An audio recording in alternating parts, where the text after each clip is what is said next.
চাকরির অবস্থা, চাকরি থাকলে চলে যাচ্ছে, আর এই পরোটা আলা হলে নাকি সেলিব্রিটি হয়ে যাচ্ছে। তো এটা নিয়ে কি বলবে? ব্যাপারটা দেখো, চাকরি তুমি করবে, তোমার 10 তারিখে স্যালারি ঢুকবে। তুমি এখন বর্তমানে চাকরিরও তো কোনো গ্যারান্টি নেই, চাকরি তো চলে যাচ্ছে। দেখো, সেটা আমি তো কোনো এই কথা বলতে না, সেটা প্রাইভেট লবি হোক আর গভর্নমেন্ট লবি হোক, সেটা আমি বলতে পারবো না। সেটা চাকরি জায়গা। আমি কোনোদিন চাকরি করিনি, আমি ব্যবসা করি। তাই তুমি ব্যবসা করো, মেহনত করো, তুমি ডেলির টাকা ডেলি দেখতে পাবে। আর যদি মনে করো তুমি স্যালারি পাবে, তা তুমি 10 তারিখে স্যালারি পাবে। ঠিক 1 তারিখ থেকে 10 তারিখ তুমি কাজ করবে, তোমার 10 দিনের স্যালারি আটকে রেখে তোমাকে মাইনা দেবে। সেটা কর্পোরেট লবি হোক আর সেটা গভর্নমেন্ট লবি যাই হোক না কেন।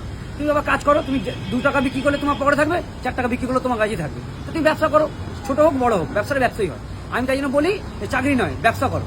আচ্ছা শুভদা, তুমি কি ভাবো চাকরি থেকে ব্যবসা বড়? অবশ্যই ব্যবসা হচ্ছে স্বাধীন, চাকরি হচ্ছে অন্যের কাছে কাজ করা। তো তুমি ব্যবসা করলে নিজের স্বাধীন, তুমি আজকে চাইলে 2-3 ছুটি করতে পারো, 2 মাসও ছুটি করতে পারো, তার জন্য তুমি কাউকে জবাবদি করতে পারবে না।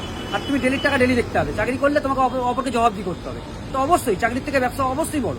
এই চাইনিজ পরোটা ছেড়ে তুমি মুড়ি খাচ্ছ কেন? ভাই আজকে সানডের বাজার, বেসিক্যালি আমার সব দিনই মাল শেষ হয়ে যায়, কিন্তু এর আগে খাই বলে তাই পরোটাটা জুটতো। আজকে একটু দেরি করে খেতে বসেছি, তাই পরোটা শেষ। নাকি নিজেদের পরোটা খাচ্ছ না? সত্যি কথা বলতে গেলে দোকানটা একটু ঘুরিয়ে দেখাতে পারিস, মাল একদমই নেই, সব গামলা নেমে গেছে, সব মাল শেষ হয়ে গেছে।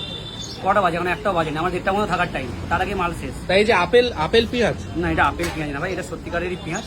আপেল কারা খায়? মানে আপেল পেঁয়াজকে যারা আপেল বলে তারা হয়তো বাড়িতে মানে কি বলবো কোনদিন আপেল দেখতে পায় না, তাই বাড়ির পরিবার হয়তো ওকে পেঁয়াজ সাইজে ধরিয়ে তাকে আপেল বলেছিল, তাই ওরা আপেল বলে। আমি ভাই পেঁয়াজটাকে পেঁয়াজই বলি। তা অনেকে বলে যে তোমাদের পরোটা অনেকটা মিষ্টি, মানে মালপোয়ার মতো খেতে, তো এটা কেন? দেখো কে কি বলে সেটা তো ওনার ব্যক্তিগত ব্যাপার। আমি 160 দেশে মাসে বসবাস করি, তো সবাইকে নিয়ে চলে তো আমার হবে না। বেসিক্যালি আমার কাস্টমার কি বলছে তার উপর ডিপেন্ড করে। বিভিন্ন দোকানদার বিভিন্ন রকম মতামত বলতেই পারে। আমি একটা দোকানদার হিসেবে বলবো অলওয়েজ ওয়েলকাম, তুমি যা ইচ্ছা তাই বলো, আমি আমার ব্যবসাটা করে যাই। তোমার হিংসা আমার জয়। এইসব দেখতে পাচ্ছি, তোমার ডিম খাচ্ছ না? আমার ডিম শেষ জায়গায়, আমার ডিম না, ওটা দোকানের ডিম। তোরা সবসময় ভুলভাল করিস, তাই আগে বলছি এটা কিন্তু ডিম নয়, এটা হচ্ছে আলু। আচ্ছা, তোমার ডিম পাওয়া যায় নাকি তোমার দোকানে? আমার দোকানে হরিণঘাটের ডিম আগা করাও পেয়েছে তো, কিন্তু আজকে শেষ হয়ে গেছে, এখন আর পাওয়া যায় না। তোরা ডিমটাকে ডিম বলে চিনতে পারিস না। কোনো জায়গায় যাস, কেউ বলে কোকিলের ডিম, কেউ বলে আমরা বলি নৈহাটির কালো মুরগির ডিম কি তোমার এখানে পাওয়া যায়? ও আমরা হচ্ছে কোকিল, ও হচ্ছে কাক। আমরা ওর বাসায় ডিম পারি, সেই ডিমটাও বিক্রি করে, বুঝতে পেরেছিস? কাক হচ্ছে বোকা, কোকিল হচ্ছে চালাক। আমরা হচ্ছে কোকিল, ও হচ্ছে কাক। তোমাকে স্যার পরোটা কিং বলছে কেন? পরোটা কিং আমার একটা দাদা দিয়েছে, বড় দাদা, ঠিক আছে। ওনার চ্যানেলের নাম হচ্ছে মনের কাছাকাছি, ওনার নাম হচ্ছে অমিত দা, ঠিক আছে। অমিত দা সব জায়গায় পরোটা খেয়ে এত জায়গায় ভিডিও করেছে, চাইনিজ পরোটাও এর আগে খেয়ে গেছে, আজকেও খেয়েছে। তাই থেকে অমিত দা নাম দিয়েছে যে সব জায়গায় পরোটা যেমনি খেয়েছে, আমার দোকানে পরোটা হচ্ছে রাজা, আর সেই রাজার হচ্ছে আমি। তাই জন্য অমিত দা নাম দিয়েছে আমাকে পরোটা কিং। তা পরোটার বিশ্বকর্মা কি বলতে পারি আমরা? পরোটার বিশ্বকর্মা যাকে বলে তার অলরেডি অধিকর্মা বেরিয়ে গেছে, তাকে বিশ্বযোজনার মাধ্যমে 4খানা বডিগার্ড তৈরি করা হয়েছে, খুব তাড়াতাড়ি তাকে দেওয়া হবে।